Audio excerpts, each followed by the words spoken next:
Today is just a quick video explaining how to disassemble your Sport King SK-100. This model's from 1955.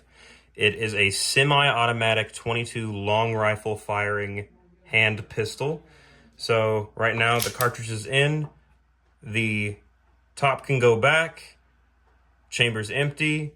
We can click this button at the bottom to remove the clip that holds 10 rounds. It holds 8 better than 10. 10 likes to jam it. I have 3 different clips for it. Now we can close this. See this button right here at the front? You hold in on the button really hard and you pull the barrel off and everything else just slides off. And now you can disassemble anything as you need to. You can oil, lubricate, clean, brush, whatever you need to do. And the gun is disassembled. And just as it disassembles, it also reassembles very easily.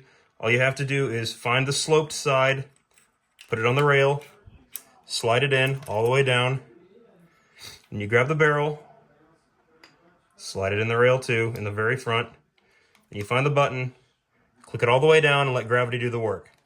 And then click, and you are ready to rock and roll. You can put your clip back in, and your Sport King is ready to go one more time.